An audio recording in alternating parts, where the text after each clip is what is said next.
Once, in the heart of the Balkans, there existed a country called Yugoslavia, a nation born out of unity, but destined for division.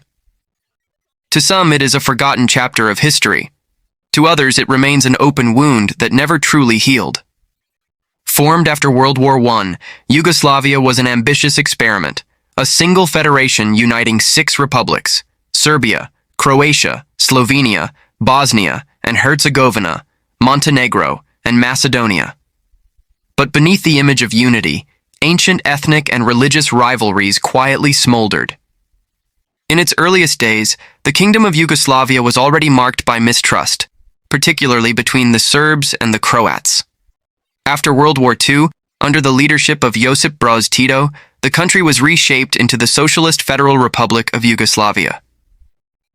Tito managed to hold the fragile federation together through a delicate balance of nationalism, unity, and political control. For decades, Tito's leadership kept the country stable. Industry grew, the economy thrived, and the idea of brotherhood and unity seemed to be working. But all of it began to unravel the moment Tito passed away in 1980. Without his strong leadership, the old divisions resurfaced. Economic troubles hit the nation hard. Massive debts, inflation, and unemployment weakened the once strong federation. Wealthier republics like Slovenia and Croatia began resenting the poorer southern ones, accusing them of dragging the entire federation down. At the same time, the system itself was flawed. Each republic contained a mix of ethnic groups: Serbs, Croats, Bosniaks, Albanians, and their overlapping identities made political harmony nearly impossible.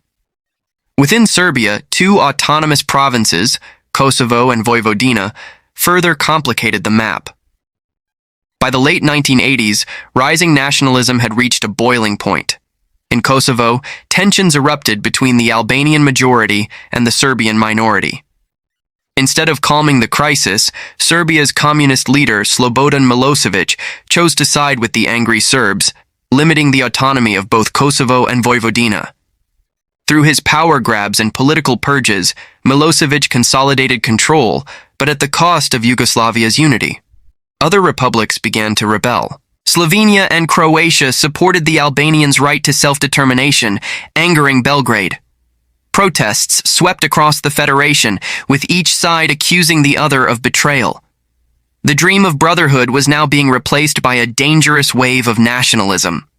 In 1990, Yugoslavia transitioned into a multi-party system. Communism was falling, not just in Yugoslavia, but across Eastern Europe. The new democratic elections empowered nationalist leaders in each republic, leaders who prioritized their ethnic group over the federation.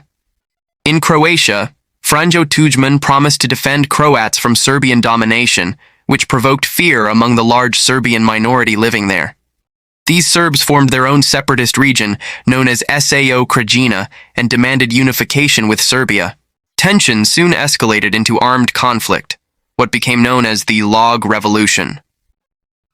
By 1991, war had begun.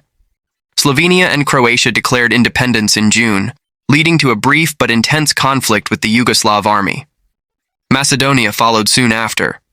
Bosnia and Herzegovina tried to remain neutral, but soon descended into one of the bloodiest ethnic wars in Europe's modern history. As the republics tore themselves apart, only Serbia and Montenegro remained under the Yugoslav name. The once proud federation had collapsed, leaving behind deep scars and broken nations. The conflict didn't end there. The Kosovo crisis reignited the violence in the late 1990s, leading to NATO intervention and the eventual independence of Kosovo, a status still disputed by Serbia today. By 2003, the name Yugoslavia officially disappeared from the world map, replaced by the State Union of Serbia and Montenegro. Even that did not last long. In 2006, Montenegro voted for independence, ending the final chapter of Yugoslavia's story. In the end, the collapse of Yugoslavia was not just about politics or economy, it was about identity, the inability of diverse nations to live as one. Ethnic rivalries, economic inequality, and power struggles tore the dream of unity apart from within. Yugoslavia's story is a reminder.